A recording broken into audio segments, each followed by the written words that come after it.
pido el favor de acompañarme en sus Biblias a la primera carta de Pablo a los tesalonicenses. Vamos a leer esta corta unidad de pensamiento que iniciamos el domingo pasado. Vamos a leer capítulo 2, versos 13 al 16. Hoy vamos a leerlo de manera alternada. Voy a leer el verso 13, la iglesia toda, el verso 14, el pastor el verso 15 y todos unidos leeremos el verso 16. Vamos a leer con atención, vamos a leer de manera racional la palabra de Dios. Verso 13.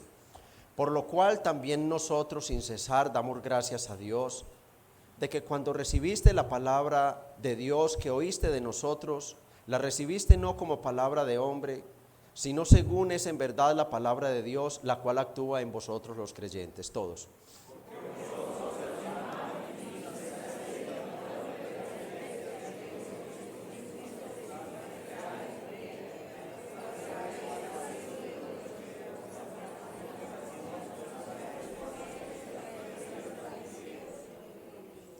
Los cuales mataron al Señor Jesús y a sus propios profetas, y a nosotros nos expulsaron, y no agradan a Dios, y se oponen a todos los hombres, todos, impidiéndonos hablar a los gentiles para que éstos se salven.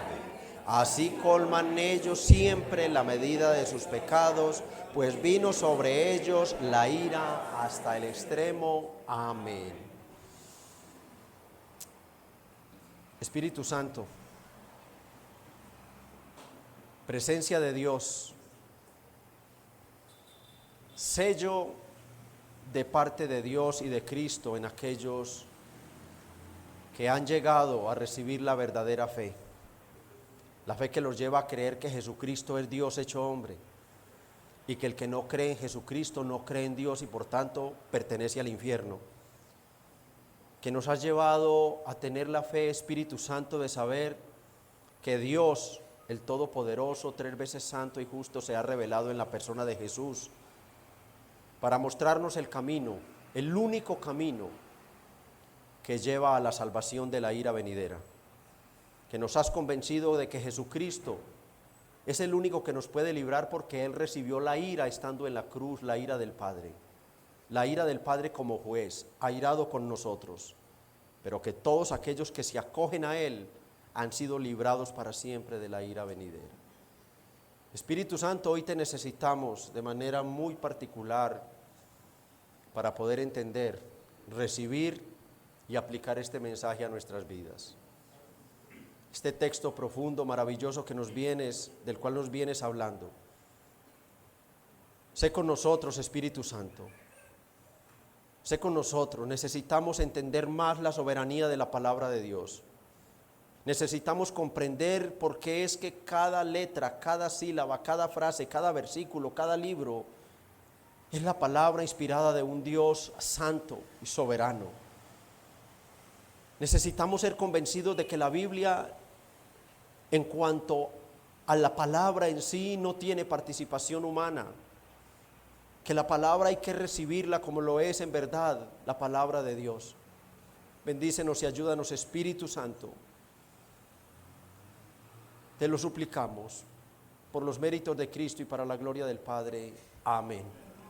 Les pido por favor tomen asientos en silencio.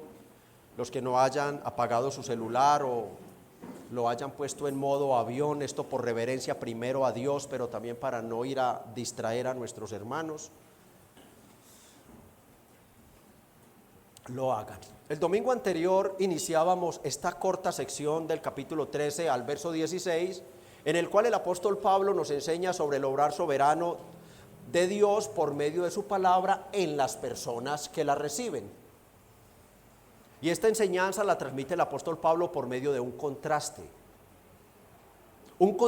entre quienes al escuchar el evangelio por medios humanos, que en aquel caso fueron Pablo, Silas y tal vez Timoteo, lo reciben como palabra de Dios y no como palabra de hombres. Ellos creen en esa palabra, ellos reciben esa palabra y esa palabra obra en ellos llevándolos a la conversión y continúa su obrar en ellos hasta que termina su peregrinaje en esta tierra. santificándolos y haciendo toda la obra. Contrastado con aquellos o con quienes al escuchar la misma palabra, el mismo evangelio, lo reciben solo como palabras de hombres, se burlan de él, quedando de una vez, sentenciados a la condenación eterna. Ese es el contraste. Dios obra soberana y únicamente por medio de su palabra. Dios en su soberanía acrisoló su palabra para no moverse de ella. A tal punto que su palabra misma nos dice, lo escrito, escrito está. A tal punto que Juan, el último gran profeta del Señor, dice, nada se le añade, nada se le quita. Dios es soberano, Él podría seguir dando revelaciones, pero ha dicho, no, mi palabra cumplirá el propósito para el cual la he dado. A tal punto que el Señor Jesucristo, cuando es tentado allá en el desierto, siendo Dios, podía haber sacado de su ser, en su sabiduría y poder, frases para defender o para contrarrestar el ataque de Satanás, pero simplemente él volvió a lo que ya él había dicho por los profetas en el Antiguo Testamento, en Deuteronomio, escrito está. El obrar de Dios es únicamente a través de su santa y bendita palabra. Y el efecto de ella, el efecto soberano de ella, depende absolutamente de la criatura después que ésta la escucha. Hay unos que la escuchan con reverencia, temor, la traen a su corazón, esos son convencidos por el Espíritu Santo, perdonados y salvados. Y hay otros que dicen, no, esos son palabras de hombres. Y como yo soy un hombre, pues yo también tengo palabra. Esos de una vez, el Espíritu Santo dice, quedan de una vez. No es que van a ser, sino que de una vez son condenados. El Señor Jesucristo dijo, no soy yo el que los condeno, es la palabra que yo he dicho la que los condena. Es un contraste, hermanos. En unos obra para salvación y en otros obra para dejarlos en condenación. Eso es lo que estamos viendo. Y en el verso 13 vimos el domingo pasado la gratitud de Pablo por la recepción correcta que hicieron los tesalonicenses a la palabra de Dios. Estos hombres llegaron ultrajados, heridos, con sus ropas vestidas, acababan de salir de Filipos, donde habían sido azotados, encarcelados, y ellos llegan y de inmediato a Tesalónica, llegan a la sinagoga, y en esa situación humana ellos predican la palabra. Eran despojos humanos, parecían mendigos, provocaban más bien desprecio. Pero estos hermanos de Tesalónica, al escuchar la sabiduría que brotaba de ellos, es necesario que el Cristo padeciese y que resucitase de los muertos. Entonces estos hombres fueron impactados, recibieron el mensaje y fueron salvos. Ellos la recibieron como palabra de Dios. Y de nuevo, hermanos, debemos recordar que Dios se sirve de medios humanos. Dios no escogió ángeles, no. Él escogió hombres para anunciar su profecía, su palabra. 40 hombres usó acá. Y Dios no ocultó sus debilidades y sus pecados para mostrarnos que eso era lo que mostraba la gloria de Dios. Porque esa palabra predicada fielmente por esos hombres incapaces, falibles, débiles, continúa siendo misteriosamente y soberanamente la palabra de Dios. Eso continúa siendo hoy, continúa siendo y será así hasta que Cristo venga por segunda vez. Y esa palabra aplicada y predicada por esos medios humanos, Pablo nos dice que continúa obrando, continúa su obra en todos aquellos que la reciben. Él termina el verso 13 diciendo que esa palabra actúa en vosotros los creyentes. Para Pablo era muy evidente, por lo que estaba pasando en Tesalónica, que esa palabra que habían recibido esos hermanos no solo tenía el poder para convertirlos, capítulo 1, verso 9, de los ídolos, de los demonios a Dios, sino que la palabra continuaba su obra en ellos, aumentando su fe, santificándolos, madurándolos, dándoles el valor para perseverar en medio de los grandes padecimientos que estaban sufriendo estos santos hombres por parte de quienes no habían recibido la palabra de Dios. Hoy abordamos entonces el verso 14, en el cual Pablo concluye esta primera sección de aquellos que sí reciben la palabra de Dios, y lo hace describiendo que esos que han recibido el evangelio como palabra de Dios se han convertido en imitadores, imitadores involuntarios, imitadores inconscientes, porque ellos no conocían, ellos no sabían de que habían unas iglesias, que existían unas iglesias a más de no sé cuántos miles de kilómetros que estaban pasando lo mismo que ellos. Y Pablo les dice: ustedes son imitadores, porque la experiencia que están pasando es la misma experiencia que han pasado las iglesias del Señor. Y ese patrón o experiencia que une las iglesias de Dios, indiferentemente de las distancias, lugar, país donde se encuentran, dice Pablo, son los padecimientos a causa de aquellos que no han recibido la palabra de Dios.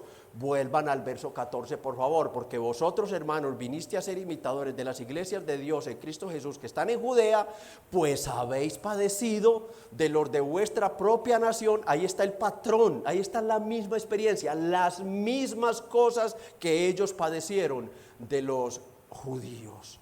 El tema de nuestro pasaje entonces continúa siendo el mismo, y lo veremos Dios mediante hasta terminar esta breve sección, un contraste entre quienes reciben la palabra de Dios para salvación y quienes la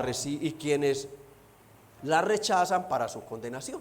Ese es el tema de nuestro pasaje, y el título también sigue siendo el mismo del domingo pasado: un contraste condicionado por la recepción de la palabra de Dios. Un contraste condicionado, corta para salvación, corta para dejar en condenación, condicionado por la recepción de la palabra de Dios. Recordamos de nuevo también nuestro bosquejo: 4 versículos, 4 puntos. La gratitud por la recepción de la palabra de Dios, verso 13, un patrón que une a quienes han recibido la palabra de Dios.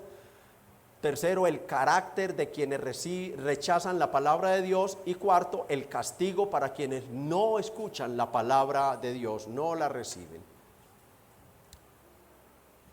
Habiendo ya visto el verso 13, lo vimos el domingo pasado, la gratitud por la recepción de la palabra de Dios, ellos la recibieron no como palabra de hombre, sino como palabra de Dios. Hoy estaremos viendo únicamente el verso 14. Estaremos viendo un patrón que une a quienes han recibido la palabra de Dios. Verso 14, de nuevo: porque vosotros, hermanos, vinisteis a ser imitadores de las iglesias de Dios en Cristo Jesús que están en Judea, pues habéis padecido de los de vuestra propia nación las mismas cosas que ellos padecieron de los judíos. La palabra con que inicia la Biblia este versículo, la palabra porque, nos está indicando que el apóstol Pablo está llegando a una conclusión, que Pablo va a explicar o a concluir algo. ¿Por qué? Y esto nos remite de nuevo al verso 13. Nos lleva al verso 13 para entender qué es lo que Pablo va a concluir, cuál es el razonamiento que tiene Pablo acá. Por lo cual también nosotros, sin cesar, damos gracias a Dios de que cuando recibiste la palabra de Dios que oíste de nosotros, la recibiste y no como palabra de hombre, sino según es en verdad la palabra de Dios, la cual actúa en vosotros los creyentes. Porque, verso 14, porque vosotros, hermanos, viniste a ser imitadores. Es evidente que lo que Pablo se refiere acá es al obrar continuo de esa palabra que tuvo una correcta recepción en sus oyentes. Él está hablando de la soberanía del obrar de la palabra de Dios en los convertidos.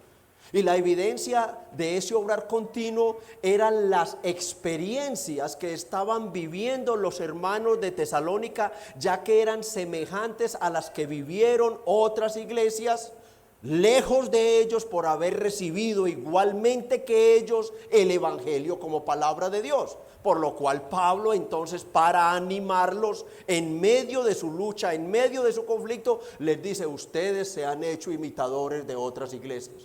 Ustedes están viviendo lo mismo que ellos. Y la palabra imitación que usa Pablo aquí no se refiere a una simple copia defectuosa. A veces uno saca una fotocopia y la tinta y otras cosas hace que sea incluso difícil leer lo que queda ahí. Tampoco se refiere a la mímica, al arte de la mímica callejera, donde una persona trata de arremedar los gestos y el caminar de otra persona, pero nunca va a ser realmente semejante. En el griego se refiere a la mímica, sí, pero a una mímica perfecta, a una imitación perfecta, tan semejante que costaría mucho encontrar la más mínima diferencia entre el original y la copia. Esto es lo que nos explica el griego, y era una imitación tan semejante, pero tan idénticos en los padecimientos, la causa y la forma en que enfrentaban los padecimientos, que hacía que los tesalonicenses fueran copias fieles de las iglesias de Dios en Cristo Jesús que estaban en Judea.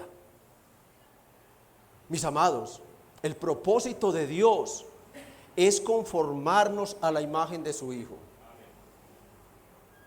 Y uno de los cinceles sagrados, no los pinceles, sino el cincel con que el artista talla el bloque de granito o de mármol o de piedra, o la pulidora con que el artista talla su imagen de bronce o de hierro.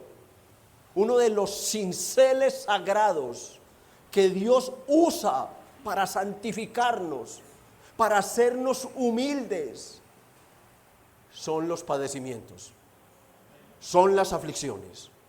Y pensé que toda la iglesia iba a decir amén.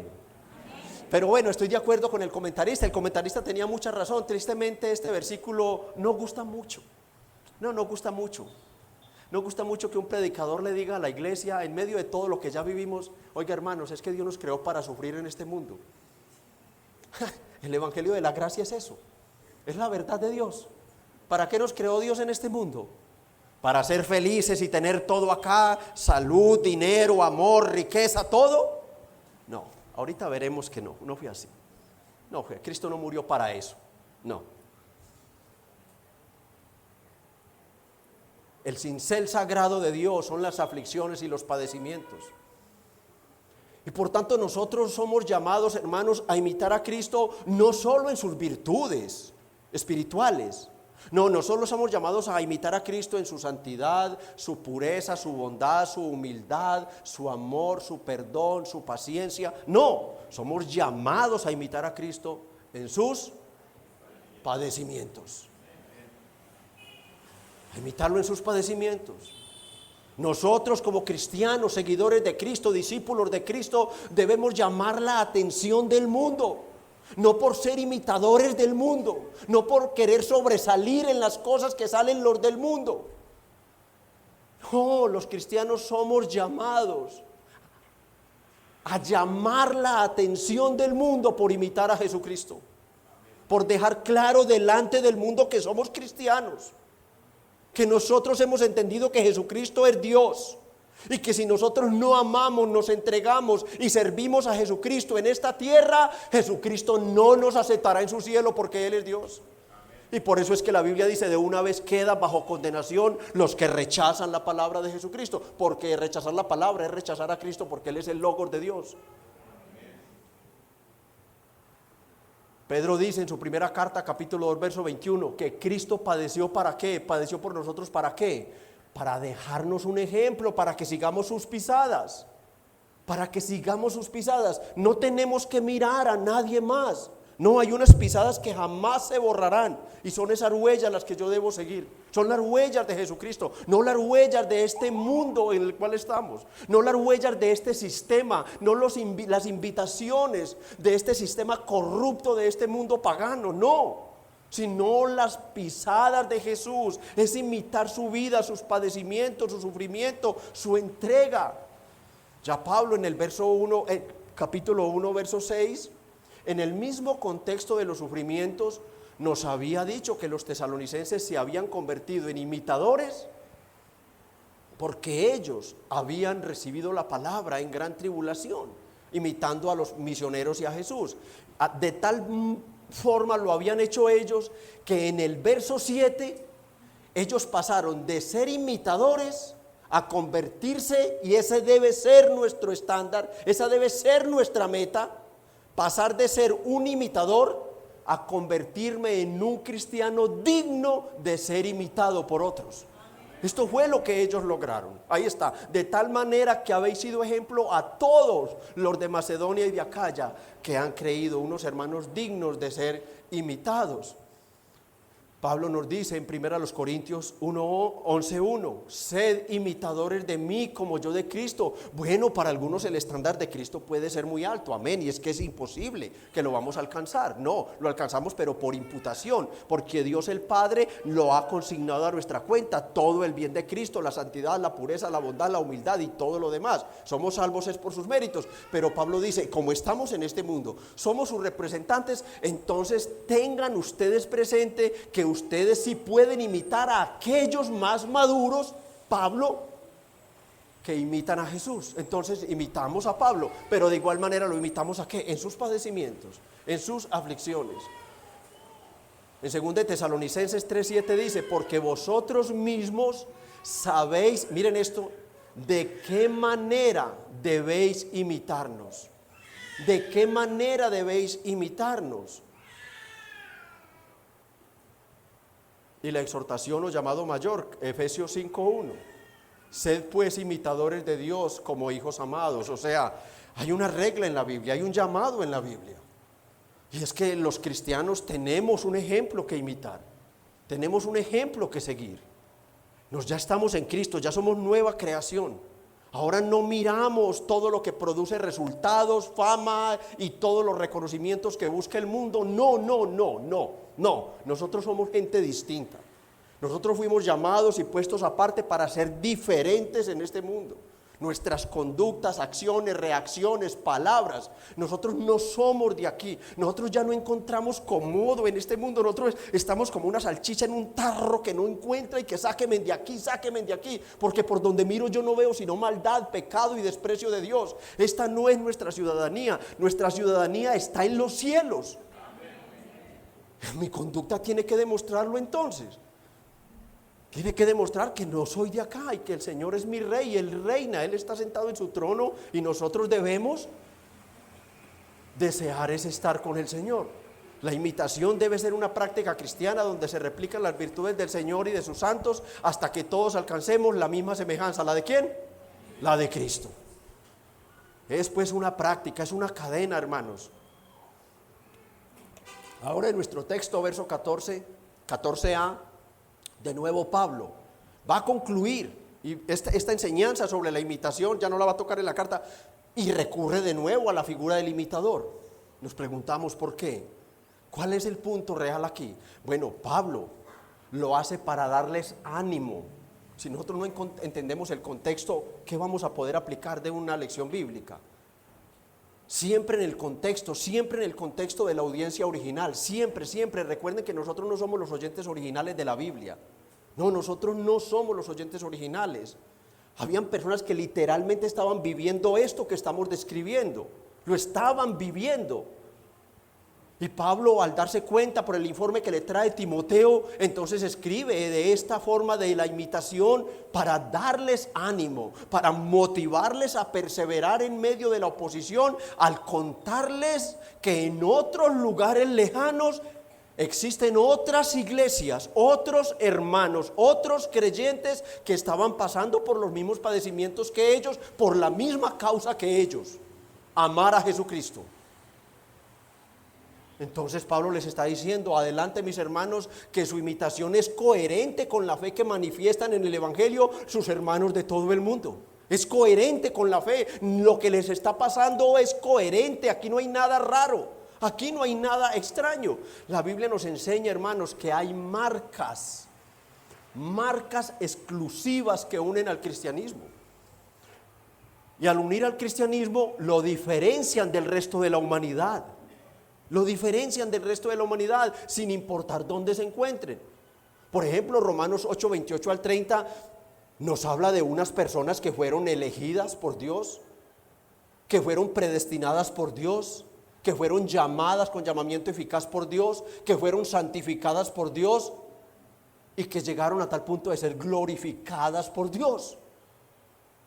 Hay una diferencia, hermanos. Es un grupo diferente, es un grupo particular. En Efesios 2, 4 y 5 dice que nos une una salvación porque Dios, que es rico en misericordia, con su gran amor con que nos amó a unos, aún estando nosotros, ese grupo particular, muertos en pecados, nos dio vida juntamente con Cristo. Por gracia somos salvos. Eso no es para Raimundo y todo el mundo. Eso es solo para los elegidos, llamados, predestinados, santificados y glorificados. Es solo para ellos.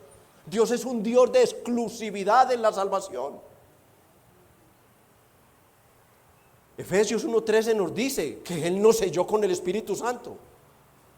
Y nosotros tenemos ya la visión de ver si el Espíritu Santo está en una persona a toda hora hablando vulgaridades, sandeces, en la inmoralidad sexual, en la rabia, en la idolatría y en todo lo demás.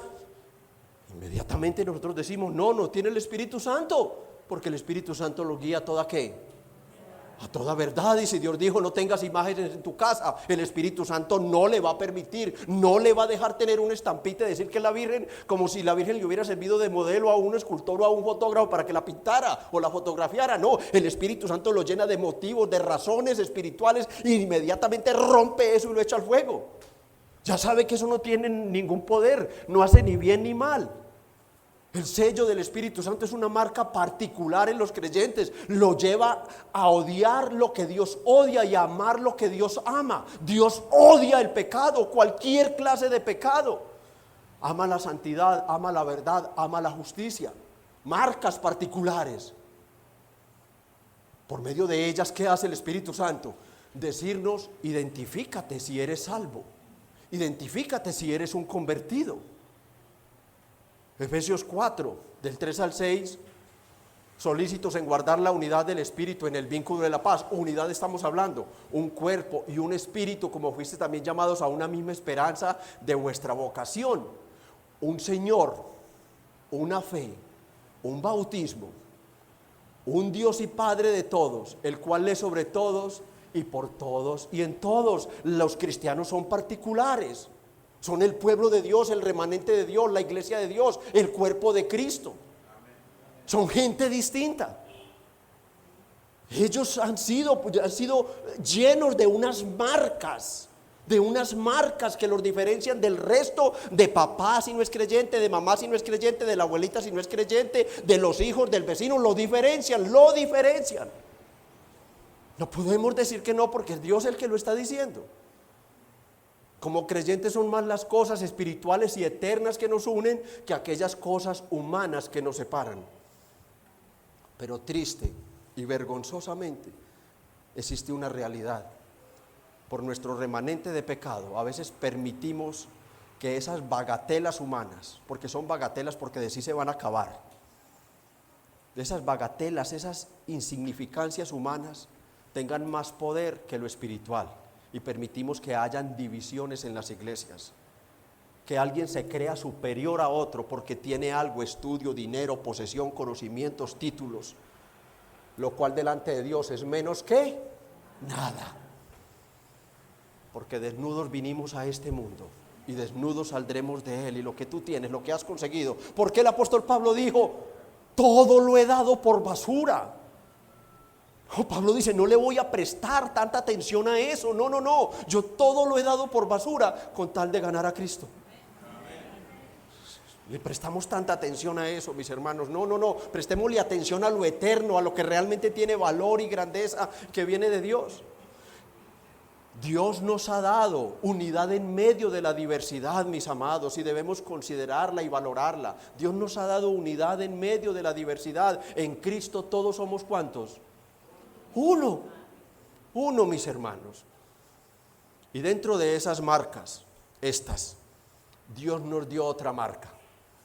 Y esa es la marca que no nos gusta mucho. Esa es la que Pablo trata en el verso 14.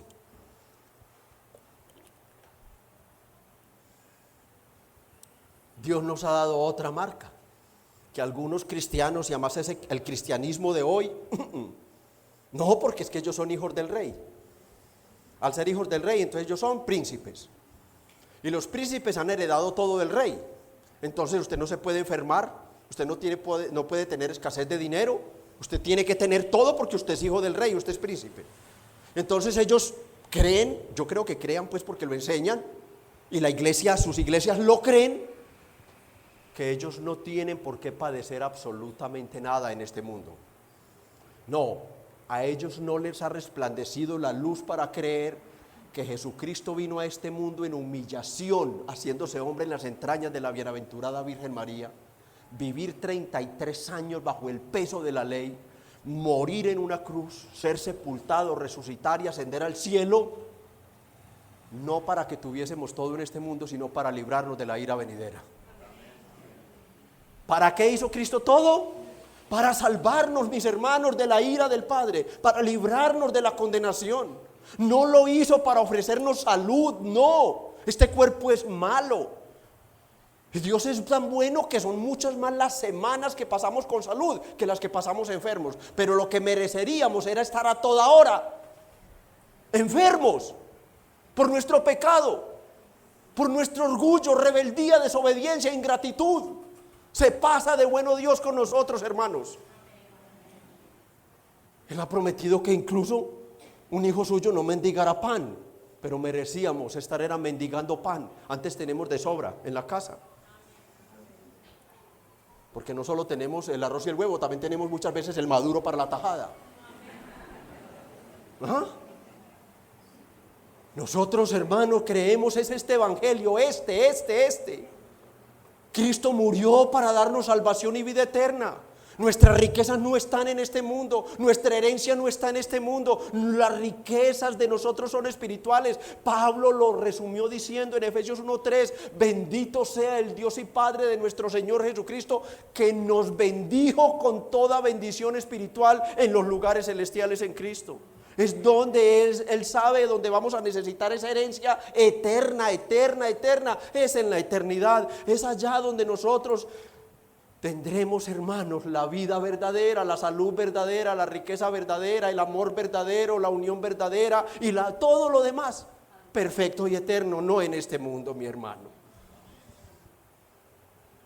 Son los padecimientos, hermanos, y debemos verlos como un gran regalo de la gracia de Dios, como un gran regalo de la gracia de Dios por Cristo. De una u otra forma, los cristianos verdaderos pasarán por alguna clase de aflicción por su fe en Cristo, ya sea la muerte como los mártires que hemos leído en la Biblia y a través de la historia, la persecución, el destierro, el despojo de bienes, el desprecio, la burla, incluso de familiares, de allegados, por su pecado remanente.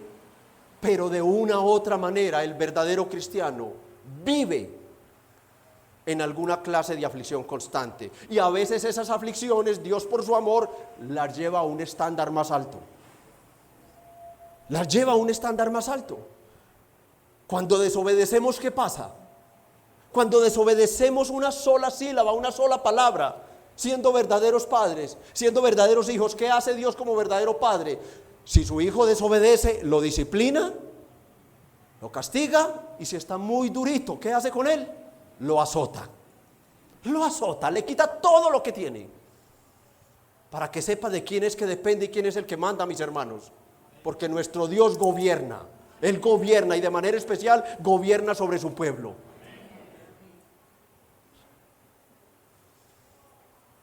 Y eran precisamente los padecimientos por Cristo aquellos que hacía que los tesalonicenses fueran imitadores, copias idénticas de la iglesia de Judea. Su imitación de las iglesias de Judea consistía en sufrir por Cristo. Y quiero acá hacer una pequeña nota. No te equivoques cuando estés sufriendo por pecador. No te equivoques siendo cristiano cuando estés sufriendo por desobediente y rebelde. No te equivoques. Que una cosa es sufrir por amor a Cristo y otra cosa por sufrir por desobediencia a Jesucristo. Tenemos que saber discernir las cosas, mis hermanos. ¿Por qué me está pasando esto? Si yo estoy andando, Señor, buscando en mis debilidades andar conforme a tu bendita palabra. Si yo sé, Señor, que tú dijiste que esto y lo estoy tratando de hacer, ¿por qué me está pasando? No, yo tengo que examinarme a través de la Biblia, no sacando mis propias conclusiones, porque siempre me voy a decir, oh no, yo estoy muy bien. Arrepiéntete de tu pecado, descansa en el Señor, que Él es un Dios de amor, un Dios de un Padre de amor y consolación para quienes vienen a Él arrepentidos. Y descubre realmente cuál es la causa de tu sufrimiento. Y si necesitas una ayuda, aquí estoy martes, miércoles y jueves para abrir la Biblia y la busquemos entre los dos, guiados por el Espíritu Santo, claro está. Eran los padecimientos, hermano. Veamos el verso 14 en su parte B. Leámoslo todo. Porque vosotros, hermanos, viniste a ser imitadores de las iglesias de Dios en Cristo Jesús que están en Judea, pues habéis padecido de los de vuestra propia nación las mismas cosas que ellas padecieron de los judíos. Hay un patrón, si ustedes ven, hay un patrón. Hay un patrón. Hay un común denominador que se replica a través de la historia en la familia de Dios, independientemente del lugar donde se encuentren. Independientemente del lugar donde se encuentren. Independientemente de las distancias, de la nacionalidad, del estudio, de la posición económica, de todo, de todo. Hay un patrón que une a la iglesia del Señor. Y Pablo dice, son los padecimientos. Los padecimientos por serle fiel a Cristo. Hay un patrón que nos hace semejantes a los demás hermanos de todo el mundo y que podríamos llamar el ADN cristiano. Ese ADN cristiano son los padecimientos, hermanos. Son los padecimientos por el Evangelio de Cristo. Vuelvo a repetirlo. Si tú eres un creyente genuino de una u otra forma, tú tienes que pasar por alguna aflicción. Es una marca. Está en el ADN cristiano. Y Pablo veía la semejanza entre las iglesias de Dios. Las veía como si estuviera allí, las dos al frente, y él veía, son igualitas, son las mismas. Están pasando es por lo mismo los padecimientos. Y la comparación, Pablo tenía mucha razón en decirlo. Porque, hermano, la comparación de la iglesia de Judea tenía mucho sentido para el apóstol Pablo. Recordemos que Judea era una provincia romana de Palestina y fue donde tuvo lugar el comienzo o el inicio de la iglesia primitiva en el primer siglo. Esto lo encontramos en Hechos capítulo 2, allí Lucas hace esta narrativa. Y luego de la celebración de Pentecostés, especialmente Lucas nos enseña que la iglesia tuvo un gran crecimiento. En el verso 41 del capítulo 2 dice que en un solo día, se añadieron a la iglesia como 3,000 personas. Se añadieron a la iglesia como 3,000 personas en un solo día. Avanzando un poco más al capítulo 4, verso 4, dice que el número de varones solamente, era como 5,000. Póngale que la mitad de ellos fuera casados y sus esposas creyentes, ya serían 2,500 esposas creyentes, que tuvieran 3 hijos y uno solo fuera creyente. ¿Dónde iba ese número? ¿Dónde iba el número del crecimiento de estas iglesias cristianas? Si hay aquí algún amigo, desde el principio de la historia, la humanidad quedó dividida en dos. La humanidad está dividida en dos y estará dividida en dos por toda la eternidad.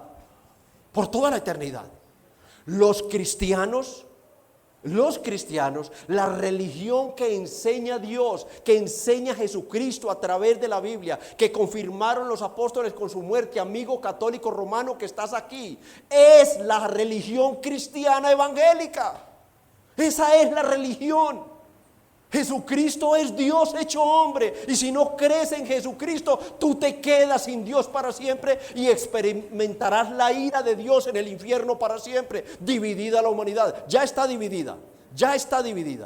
Ya están los opositores, siempre han estado, lo estamos estudiando y seguirá siendo así hasta el final de los días. Ahora, amigo, ¿de cuál de los dos equipos quieres ser parte? ¿Quieres ser parte del equipo de Satanás?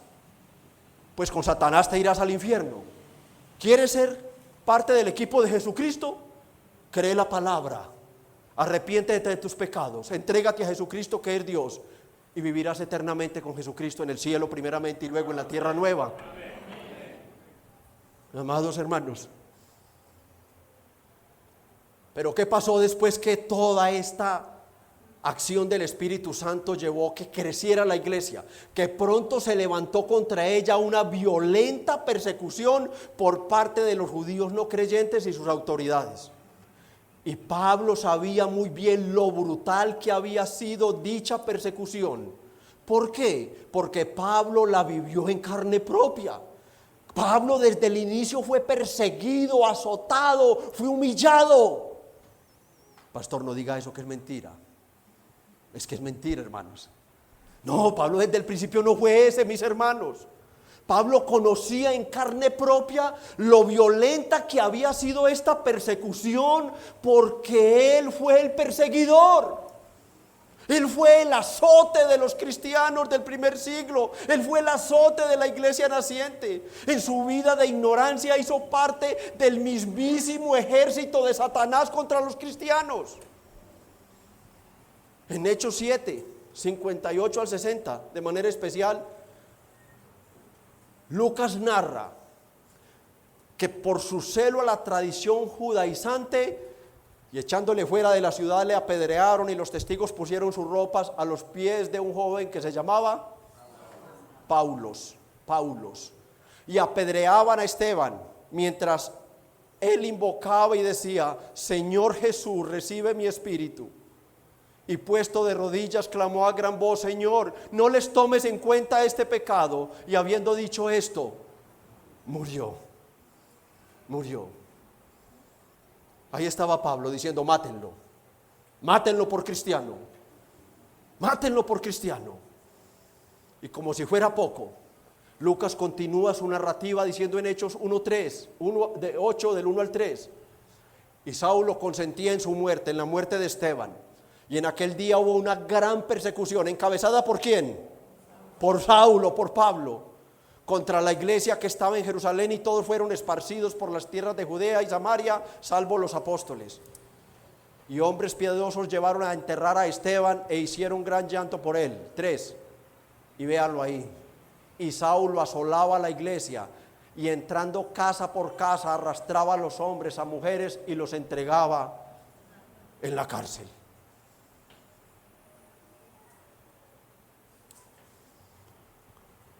Compartiendo su testimonio con los Gálatas, les dice en Gálatas 1:13: porque ya habéis oído acerca de mi conducta en otro tiempo en el judaísmo, que perseguía sobremanera a la iglesia de Dios y la asolaba. Cuando uno ve esto y uno luego va a Filipenses y va hasta otras cartas, y se encuentra Pablo diciendo: para mí el vivir es Cristo y el morir por él una ganancia tremenda. Cuando uno se encuentra aquí a Pablo azotado, herido, arriesgándose su vida, jugándose la vida para predicar el evangelio, para que otros se salven, uno no tiene sino que humillarse ante la gracia de Dios y alabar su nombre, hermanos. Ese es el Pablo que estamos estudiando, que vimos ahí. Pero volvamos a nuestro tema. Pablo conocía entonces muy bien el inicio de la iglesia de Judea. Él mismo había sido el persecutor de ella. Fue una persecución paulina, judaizante. Ahora recordemos brevemente cómo fue el inicio de la iglesia de Tesalónica, y miren ustedes el paralelo. Hechos 17 del 1 al 8.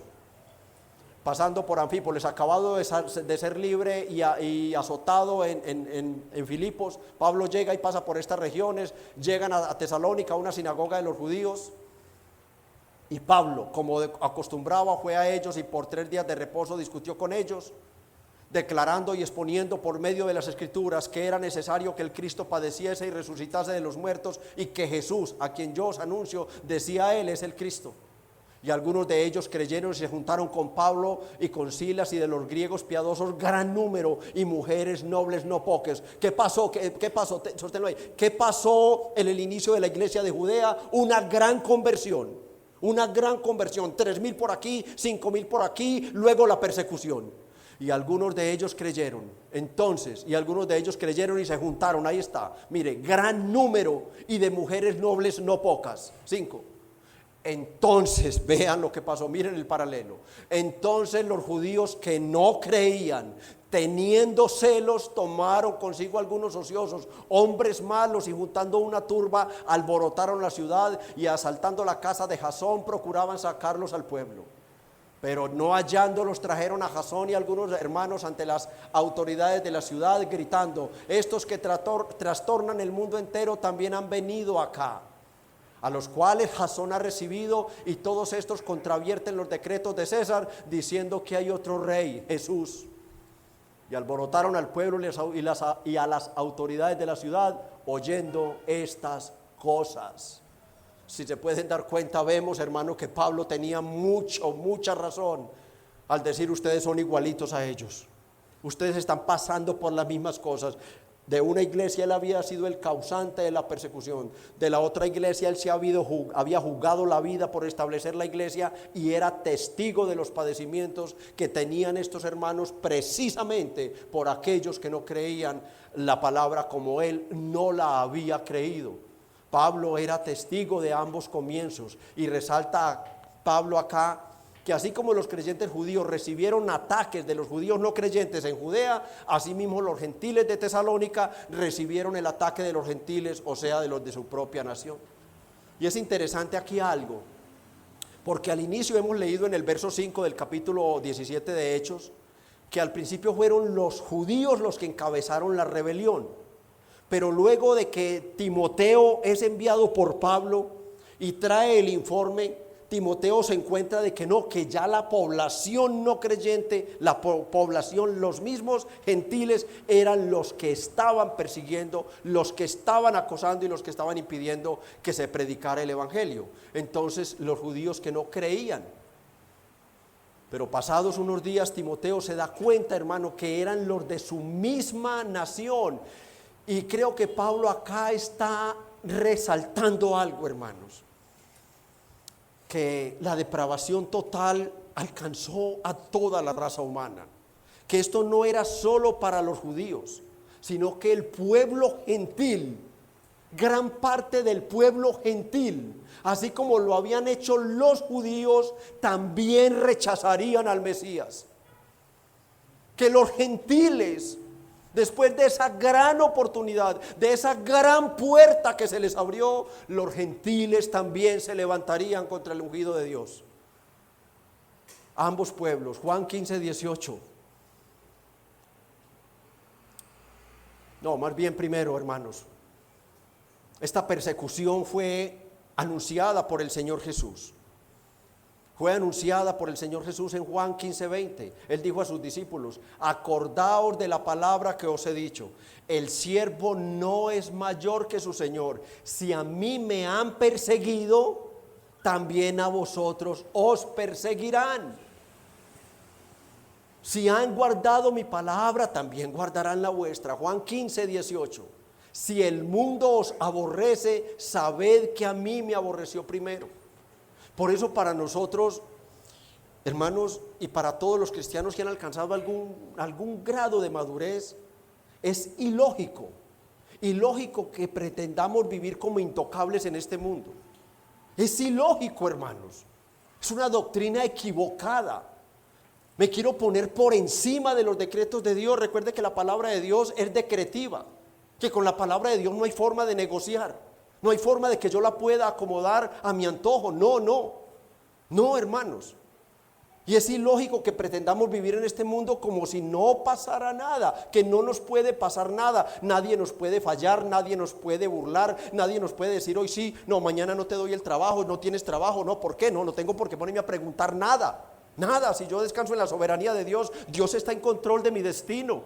Y la agenda de Dios es perfecta comparada con mi agenda. No, hermanos, si Cristo sufrió, hermanos, a manos de los impíos. Si Cristo sufrió, hermanos, nos creemos más grandes, más santos, más poderosos, más justos, más nobles, más buenos que Jesucristo. Es que no queremos es que todo sea color de rosa. No, eso será en la eternidad. Aquí no. Nuestra herencia aquí es la aflicción, es el padecimiento continuo. No vamos a padecer como Jesucristo, ni como Pablo, ni como estos hermanos de Tesalónica, ni como los mártires, no. No, Dios ha sido demasiado bueno con nosotros. Quizás Él sabía que retrocederíamos en la fe. No vale la pena sufrir. No, que se estén burlando de mí, que me estén diciendo cosas. No, hermanos. Pero alguna cosa, hermano, debemos padecer por ser seguidores de Cristo. Alguna cosa, hermanos. Los padecimientos no salvan, hermanos, pero son marcas de salvación. Son marcas de salvación cuando son por amor a Cristo. En Juan 16:33 el Señor nos dejó muy claro que en este mundo tendríamos ¿qué? Aflicciones.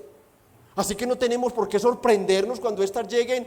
Como dice Pedro en su primera carta, capítulo 4, versos 2 y 13, amados, no os sorprendáis del fuego de la prueba como si alguna cosa extraña os aconteciese, sino gozaos por cuanto sois partícipes de los padecimientos de Cristo.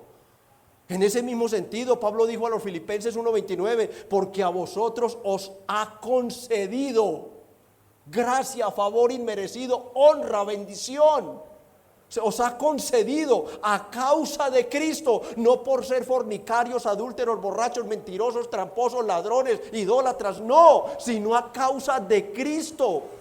A causa de Cristo, hermanos, no solo que creáis en Él, sino también que padezcáis por Él. Es un honor para el cristiano verdadero. Porque hay mucho cristiano que simplemente se ha puesto un letrerito, soy cristiano. No, el cristianismo se prueba, mis hermanos, y se prueba por medio de las aflicciones. Ese es el cincel sagrado de Dios para pulirnos. Es un honor, debe ser un honor, hermanos, padecer por Jesucristo. Debe ser un honor. Hay hermanos que les cuesta hasta pedirle perdón a un familiar. Padres y madres que no le hablan a sus hijos siendo cristianos. A sus padres porque es que mi papá fue muy malo. Sí, pero Dios te dice, hónralo. ¿Eres tú más sabio y más poderoso que Dios? No, hermanos. Algo tenemos que padecer, no queremos pagar el precio de nuestra fe, no queremos pagarlo, pero Pablo dice una y otra vez, es que es un honor que nos ha concedido Dios, es un honor que suframos por Cristo. ¿Quién fue el que se humilló hasta lo sumo? El Señor Jesucristo. ¿Que me humille yo? Oiga, que se humille otro. A mí no me van a hacer esta. ¿Quién están creyendo conmigo? El demonio. El orgullo diabólico ahí, que sufra por Cristo, que sea capaz de sacar de mi casa a un hijo homosexual, lesbiana, un borracho drogadito, por amor a mi Cristo. Ay, no, es que es mi bebé. Incluso madres y padres que habiendo tenido un hijo o una hija con un sexo, como el demonio lo llevó a que creyera, entonces ella también o él la llaman mi niña, siendo un varón. Hombrecitos esperando que les venga su periodo, creyendo que son mujeres. Y los padres ahí tranquilos, diciendo que son cristianos. ¿Dónde está la gloria de nuestro Cristo? ¿Dónde está? ¿No has entendido que el que hizo los cielos y la tierra y murió en una cruz dijo, el que honra más a padre, a madre, a hijos, no merece, no tiene derecho a ser mi discípulo, va para el infierno? ¿No lo han entendido? Que lo que escrito está, escrito está. ¿Dónde están tus padecimientos por Cristo? ¿O quieres vivir como en una isla, en un paraíso? Tú no has entendido que este es nuestro infierno. ¿No has entendido que este es nuestro infierno? Pues entonces vívelo con valentía, enfréntalo con valentía. que aquel siendo Dios se hizo hombre y sufrió el infierno en la cruz para librarnos del infierno eterno a ti y a mí. Fue Él, hermanos. Es la gloria de Cristo y es sufrir por la gloria de Cristo. Cristianos acomodados que no temen a la palabra de Dios cuando Él les ha dicho que el día vendrá cuando todos compareceremos ante Él a rendir cuentas de lo que hicimos mientras estuvimos en el cuerpo, sea bueno o sea malo. Y Él que ha recibido todo poder para juzgar, le va a decir a muchos que creen en este mundo que van para el cielo: apartaos de mí, hacedores de maldad, porque no hiciste lo que yo os mandé. Vivimos para la gloria de Cristo. Sufrimos para la gloria de Cristo. Y si lo hacemos, reinaremos con Él en la gloria. Pero hay que tener valentía.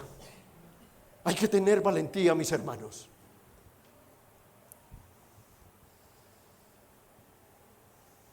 A menos de que seas, como yo lo he dicho algunas veces jocosamente, seas un cristiano de esos que parecen agentes secretos. Nadie sabe, ni mi familia, ni la sociedad, ni en el colegio, ni en el trabajo. Nadie sabe que soy cristiano. ¿Qué vas a sufrir? ¿Qué vas a sufrir? El Señor dice en Marcos 8:35: porque todo aquel que quiera salvar su vida, la perderá. Y todo el que pierda su vida por causa de mí, el Evangelio, la salvará. No debes avergonzarte pues de sufrir por Cristo en medio de esta generación adúltera y pecadora, porque el Hijo del Hombre se avergonzará de dar testimonio de ti cuando venga en la gloria de su Padre y con los ángeles. No a los cristianos secretos, sí a los cristianos valientes que sufren por la gloria de Cristo.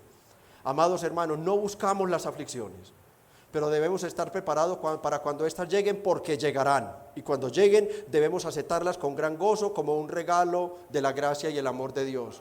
Recuerda siempre que Cristo vivió, murió, resucitó y ascendió a los cielos, no para darte todo en esta vida, sino para librarte del infierno y darte la dicha eterna. Las aflicciones hacen parte de nuestra herencia e identidad cristiana. Oremos al Señor para que el Señor nos ayude a sufrir con paciencia y con gozo, sabiendo que los sufrimientos son la imitación correcta de Cristo y los cristianos de toda la historia. Y si hay aquí algún amigo, de nuevo, amigos, ustedes deben recibir esta palabra como la palabra de Dios. De lo contrario, esta palabra caerá sobre ustedes como una enorme roca, aplastándolos. Quiere decir, dejándolos para siempre sentenciados a la condenación en el infierno. No tiene por qué ser así, amigo querido. Cristo murió precisamente para librarte y salvarte. Amigo, ven a Cristo y sé salvo de la ira venidera. Oremos al Señor para que nos ayude a sufrir. Oremos al Señor para que nos ayude a predicar el Evangelio y libremos a cuantos más Dios nos permita de esa ira que se consumará sobre ellos si no creen en Jesucristo. Dios se sigue valiendo de medios humanos, y esos medios humanos en este tiempo somos tú y yo. Así que pidamos al Señor valentía y también amor por los perdidos para predicarles el Evangelio. Acompáñeme por favor en una breve oración. Padre, te damos muchas gracias por tu palabra, gracias por el Evangelio de tu Hijo Jesucristo, gracias, Dios mío, porque sabemos que tú continúas obrando como ha sido siempre, es a través de tu palabra, y que esa palabra sigue siendo predicada y expuesta por vasos débiles humanos. Te pedimos humildemente que bendigas tu palabra, Señor, que lo que haya venido de ti en esta mañana, tú lo bendigas, Señor, que tú lo bendigas en las mentes, en los corazones de tu pueblo, llevándolos a entender, oh Señor, que nosotros somos llamados a creerte a ti, no a creer en ti. Eso dice todo el mundo de ti, sino a creerte a ti. Y la única forma de creerte a ti es conocer lo que tú has dicho, y esto está encerrado en tu santa y bendita palabra. Bendice y dale a esta iglesia sed por la Biblia, amor por leer la Biblia, por creer la Biblia y por vivir la Biblia, Señor. Bendícenos, oh Padre, y danos cada día un espíritu de gratitud, pues nosotros, sin merecerlo, fuimos llamados, puestos aparte, para ser parte de tu reino de gloria. Mientras que a los otros, como veremos, Dios mediante, con tu favor, Señor, en la próxima exposición, versos 15 y 16, veremos, Señor, a aquellos hombres, aquella parte de la humanidad que en contraste con los que han creído la palabra, la han rechazado para quedar sentenciados a tu ira. Oh, continúanos bendiciendo, continúa preparando nuestras almas para la eternidad, Señor. Y danos, Dios mío, y danos cuando nos toque recibir y enfrentar las aflicciones con gozo y alegría, sabiendo que tú estás con nosotros, que tú eres más grande que cualquier situación, que tú eres más poderoso que cualquier situación, y que a los que amamos a tu nombre todas las cosas nos están ayudando para bien. Danos el recordar siempre tu bendita palabra que nos recuerda que nada se comparan las aflicciones del tiempo presente con la gloria que en nosotros ha de manifestarse. Te bendecimos y te alabamos, Padre, en el nombre de Jesús. Amén y amén.